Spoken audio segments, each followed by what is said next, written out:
This week has been a struggle. Of course, each of the last 43 weeks has been a struggle. PRLA has produced 40 weekly webinars, 241 daily updates, and over 5 billion press impressions focused on the plight of our great industry. PRLA has advocated for legislative aid at the state and federal level, including the just passed COVID relief package out of Washington. We've worked with, challenged, and fought Governor Wolf's extreme mitigation orders.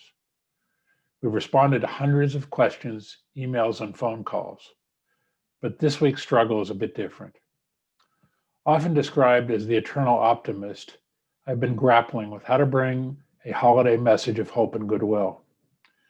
Don't get me wrong, in spite of the incredible challenges the PRLA team has faced this year, they pale in comparison to the struggles that restaurants, hotels, travel partners, and their team members have gone through in this pandemic year. Many have lost businesses, employees have lost jobs, and tragically, some have lost loved ones. It seems we all now know someone whose life has been devastated by COVID. I know I speak for the PRLA team when I say our collective heart breaks for our great industry and its dedicated employees. Each of the hundreds of stories we've heard have become personal.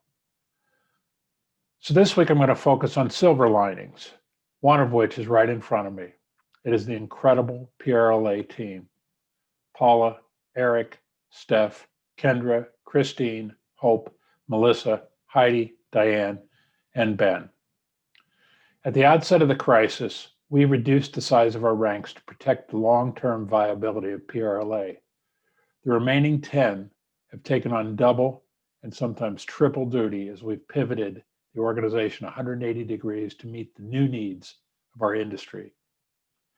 Each team member has repeatedly asked, "What else can I do to help?" regardless of how much they were already attempting to balance. Each has grown significantly in their job, and all have stepped up to the new challenges. I could not be more blessed as the leader of this team. This year, the volunteer PRLA officers, Bill, Jim, Tom, and Tim, have put in more time on behalf of our members and non-members than all the officers combined over my 6 years with PRLA. And Chairman Bill Kowaleski has attended nearly 100 meetings representing PRLA.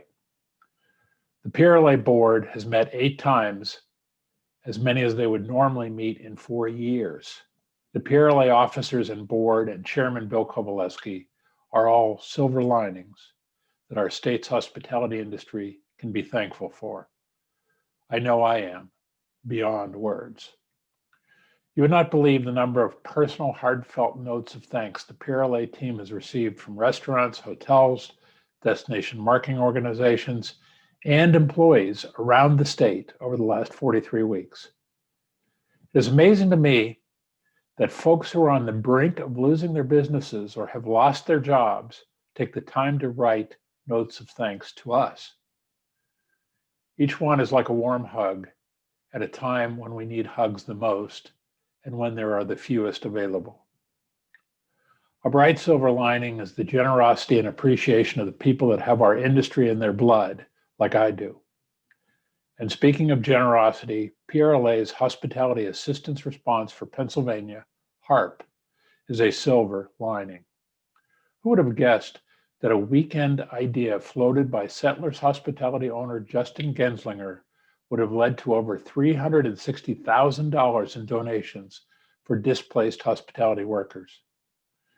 The PRLA Education Foundation board stepped up quickly to help set up the 501c3, and Tito's Handcrafted Vodka provided the seed money, matched shortly thereafter by Pennsylvania's Yuengling, America's oldest brewery. Yes, amidst this tragic year, there have been silver linings. While time away from work for me has been fleeting, perhaps the greatest silver lining has been on a personal level. Due to the shutdown of PRLA offices, Brenda and I have had the opportunity to live part of the year with my son and his wife, and then with my daughter and her husband. This time together, we likely would never have had. And joy of joys, our daughter and son-in-law brought us our first grandchild just before Thanksgiving. On behalf of the PRLA team, the PRLA officers and directors, and the Longstreet family, I wish you a season of blessings. There are still many out there. I'm John Longstreet with this holiday edition of It Happened This Week. Thanks for tuning in, and I'll see you again next time.